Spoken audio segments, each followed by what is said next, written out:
आपका? ओके, लोग देखता हूँ यहीं से हो? लोग को लाइक कीजिए। Thank you.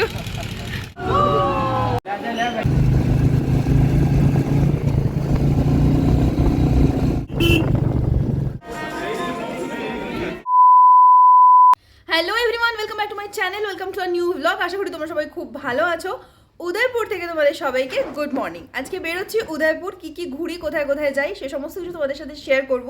তার জন্য সঙ্গে থাকতে হবে, পুরো ব্লগটা দেখতে হবে। আশা করি তোমাদের ক্রিসমাসের ভ্যাকেশনটাও খুব ভালো কাটুক। সঙ্গে থাকো, লেটস গো। আমরা বেরিয়ে পড়েছি। প্রথমেই যাচ্ছি উদয়পুর সিটি প্যালেস, তো সেটার ব্যাপারেই তোমাদের একটু ব্রিফ হিস্ট্রি বলবো।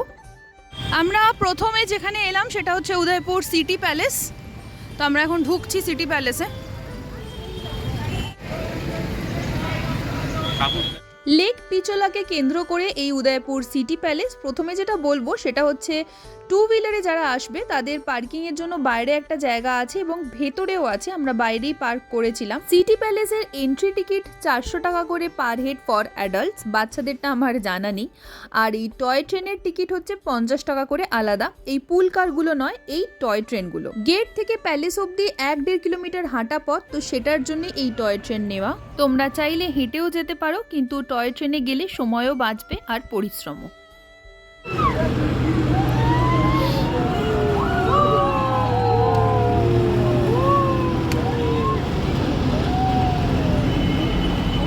এর আগে আমি একটা মিনি ভ্লগ পোস্ট করেছি যেখানে উদয়পুর সিটি প্যালেসের ব্রিফ হিস্ট্রি আমি বলেছিলাম, কিন্তু যারা প্রথমবার এই ভ্লগটা দেখছো তাদের জন্য আরেকবার।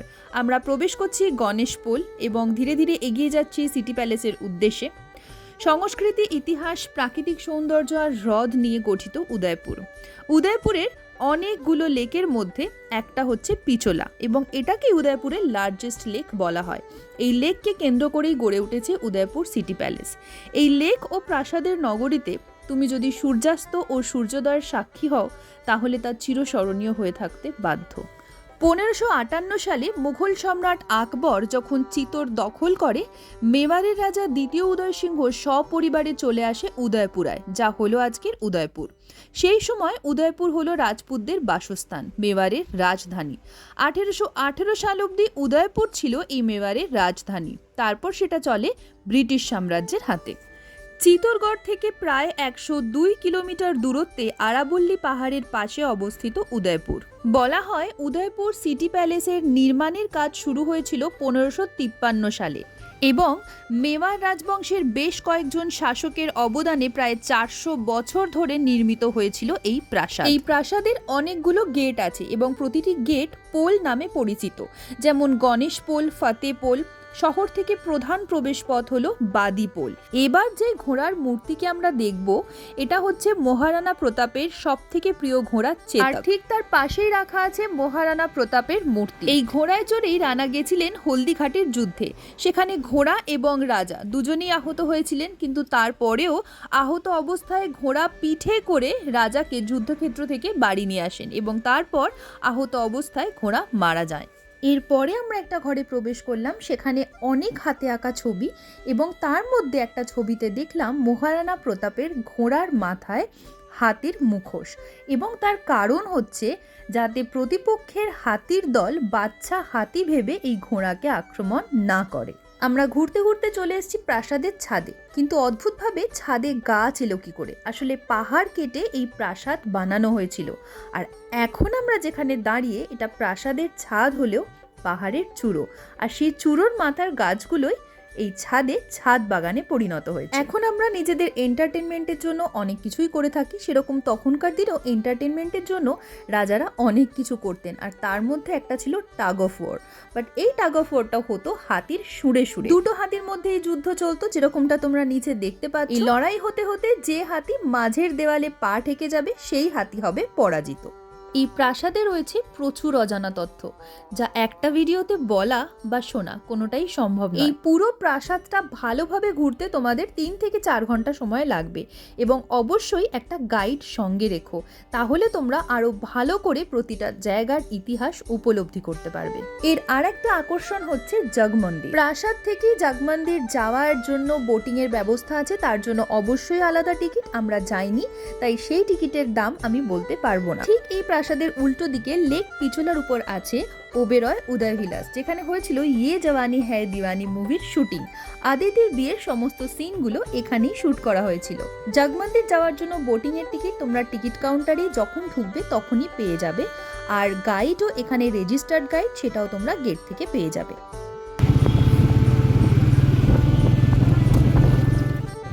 এই জায়গাটার নাম বাপু বাজার, একটা পুরো মার্কেট এরিয়া। আমরা যাচ্ছি সজ্জনগড় প্যালেসের দিকে। সজ্জনগড় প্যালেসটা কি মনসুন প্যালেস?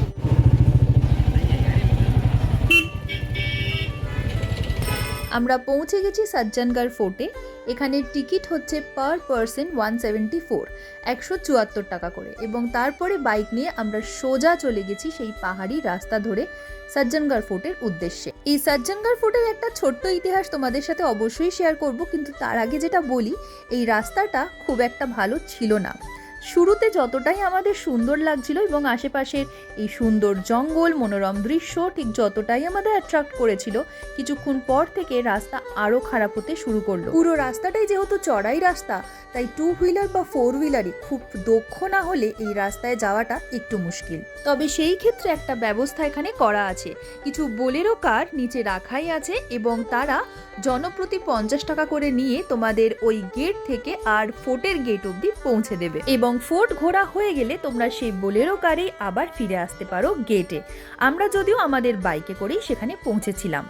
এখানে কিছু ভিউ পয়েন্ট আছে যেখানে তোমরা গাড়ি বা বাইক থামিয়ে সেখান থেকে এই মনোরম দৃশ্যের ছবি তুলতে পারো, কিন্তু আমরা সেই রিস্কটা নিই। আসলে পিক সিজন বলে এত গাড়ির ভিড় হয়ে গেছিল, সেখানে আবার দাঁড়িয়ে আরও ভিড় বাড়ানোটা ঠিক হবে বলে মনে হয়নি, তাই আমরা স্লো করে এই মনোরম দৃশ্য উপভোগ করতে করতেই এগিয়ে যাচ্ছিলাম। তাহলে চলো তোমরাও আমাদের সাথে এই রাস্তাটা উপভোগ করো, তারপরে ফিরে আসছি আমি এই সজ্জনগড় ফোর্টের একটা ব্রিফ হিস্ট্রি নিয়ে।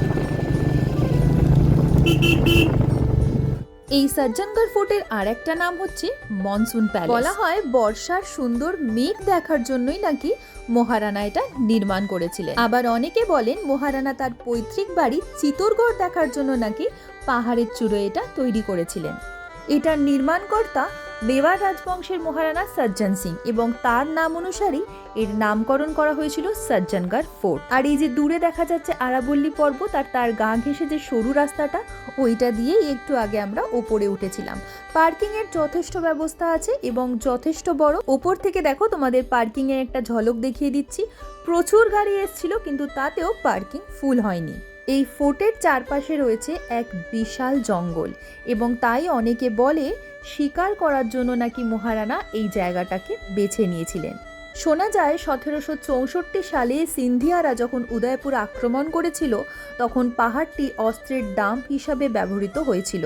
কিছু কামান এখনও সেখানে অবশিষ্ট আছে। লোকাল লোকজনের মুখে শুনলাম এখনও সেখানে নাকি চিতাবাঘ আসা যাওয়া করে, তবে সে এখনো অবধি কারোর কোনো ক্ষতি করেনি। একটা ঘরে মহারানা সজ্জন সিং এর একটা মূর্তি করা আছে, এবং সেই একই ঘরে কতগুলো পশু পাখির মূর্তি আছে। শোনা যায় এই পশু পাখিদের এই অভয়ারণ্যে নাকি দেখা যেত, এখনো হয়তো দেখা যায়। এই ঘর জুড়ে রয়েছে বিভিন্ন পশু পাখির ছবি এবং তাদের বর্ণনা। সাদা মার্বেল দিয়ে নির্মিত এই প্রাসাদটি সমুদ্রপৃষ্ঠ থেকে 944 মিটার উচ্চতায় পাহাড়ের চূড়োয় অবস্থিত। এরপর সৌরভ চলে গেছিল ওপরের একটা ঘরে, যেখানে বিভিন্ন ধরনের সরীসৃপ এবং পাখিদের গ্রিন স্ক্রিনের মাধ্যমে দেখানো হচ্ছিল।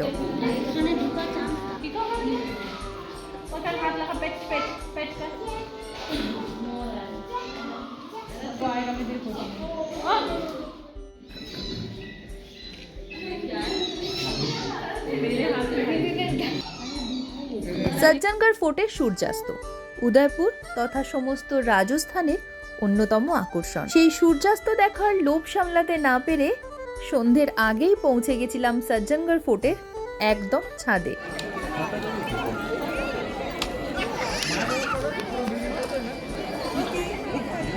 দুর্ভাগ্যবশত সেদিন চতুর্দিকে ছিল প্রচন্ড কুয়াশা, তাই সেই সূর্যাস্ত আর আমাদের দেখা হলো না। তবে আরেকটা তথ্য জানতে পারলাম, শুধু বর্ষার মেঘ দেখার জন্য নয়, সেই মেঘের গতিবিধির উপর নজর রেখে মানুষের কর্মসংস্থানের ব্যবস্থা করার জন্য মহারানা কিন্তু এই মনসুন প্যালেস গড়ে তুলেছিলেন। সজ্জনগড় ফোর্ট তোমাদের কেমন লাগলো? তবে ভিডিওটা কিন্তু শেষ নয়, এর পরের ডেস্টিনেশন কোনটা সেটা দেখার জন্য ভিডিওটা শেষ অবধি দেখতে হবে। আপাতত তোমরা উপভোগ করো এই ফতেসাগর লেক আর এই রানী রোড। রাস্তাটা অসাধারণ ছিল, দুদিকে লেক আর মাঝখান দিয়েই সুন্দর রাস্তা।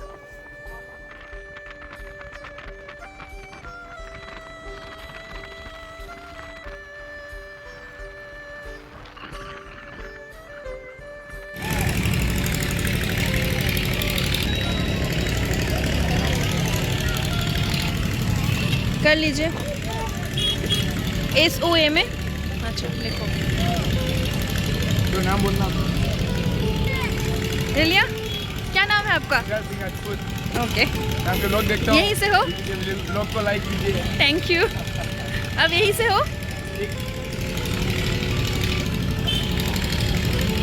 मेला वगैरह चाहिए। हाँ, मेरा बहुत शानदार प्रोग्राम है, इसके अंदर बहुत बहुत चीज़ें दिखती है। राजस्थानी डांस क्लास है, गेम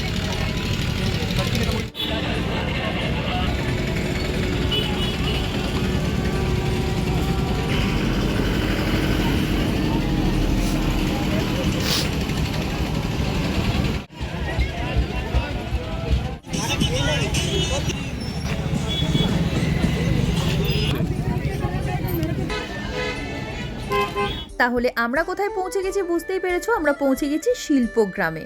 টিকিট হচ্ছে মাথা পিছু 60 টাকা করে, বাচ্চাদের জন্য 40 টাকা। আমরা যে সময় পৌঁছেছি সেই সময় এখানে মেলা চলছিল, যেটা চলে প্রতি বছর 21শে ডিসেম্বর থেকে 31শে ডিসেম্বর অবধি। প্রথমেই কিনে নিয়েছিলাম পাঁপড় ভাজা খেতে খেতে গেটে প্রবেশ করলাম। তারপরে সৌরভ কিনে নিল ক্যান্ডি ফ্লস, যেটা আমি ছোটবেলায় জানতাম বুড়ির চুল হিসাবে। এই মেলার প্রধান আকর্ষণ হচ্ছে রাজস্থানী জিনিসের সাথে সাথেও দেশের বিভিন্ন শহর থেকে বিভিন্ন মানুষজন এসে এখানে স্টল দেয়, এবং এখানে আমি কলকাতারও স্টল দেখেছি। এই মেলা ছাড়াও সারা বছর এই শিল্পগ্রামে যা দেখা যায় সেটা হচ্ছে ঐতিহ্যবাহী কুঁড়ে ঘর, দৈনন্দিন ব্যবহারে গৃহস্থালির সামগ্রী যেমন পোড়ামাটি, টেক্সটাইল, কাঠের ধাতব আইটেম, আলংকারিক জিনিসপত্র, রাজস্থানী লোকাল ফুড এবং রাজস্থানী ফোক মিউজিক। আমরাও সেখানে এরকম কিছু রাজস্থানী ফোক পারফরমেন্স এনজয় করলাম।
তারপরে আমরা পৌঁছে গেছিলাম দিনের শেষে পিচোলা লেকের আমরই ঘাটে।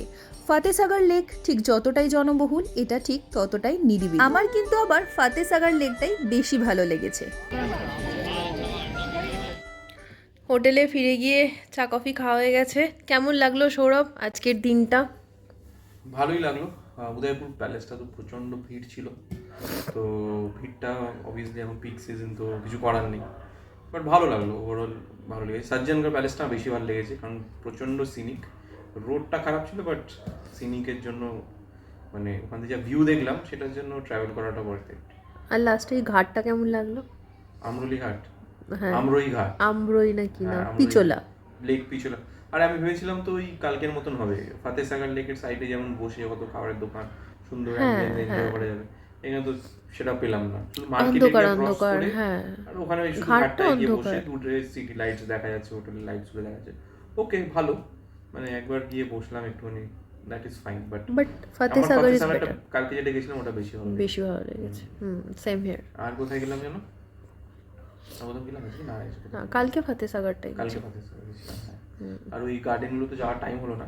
সাইলু কি বাড়ি আর একটা মিউজিয়াম ছিল ছোট, বাগর কি হবে, ওটা যেতে পারিনি। ঠিক আছে, উদয়পুর সিটি প্যালেস দেখে নিয়েছি, তো ইটস ফাইন। সজ্জনগড় প্যালেসটাও আমার বেশি বেটার লেগেছে। হ্যাঁ, ভালো, good day. Good day, worth it. আজকে সারাদিনটায় কি কি করলাম তোমাদের সাথে যতটা পেরেছি আমি শেয়ার করেছি। প্রচণ্ড ভিড় সমস্ত জায়গায়, অবভিয়াসলি ক্রিসমাসের এই মরশুমটাতে ভিড় হবেই, বাট ভালো লেগেছে। উদয়পুর সিটিটাও ভালো লেগেছে, কিন্তু ভিড়টা একটু কম হলে হয়তো আরেকটু বেশি ভালো করে ঘুরতেও পারতাম আর তোমাদের আরও ভালো করে দেখাতে পারতাম। বাট যাই হোক, আজকে ভিডিওটা আর দিনটা দুটোই এখানে শেষ করছি। আশা করি ভিডিওটা তোমাদের ভালো লেগেছে। ভালো লেগে থাকলে কী করতে হবে তোমরা জানো, একটা লাইক করে দিও, শেয়ার করে দিও, সাবস্ক্রাইব করে দিও আমার চ্যানেলটা যদি এখনও না করে থাকো। বাকি ভালো থেকো, সুস্থ থেকো, নিজের মনকে ভালো রেখো। Take care, stay blessed, stay tuned, keep watching, keep travelling.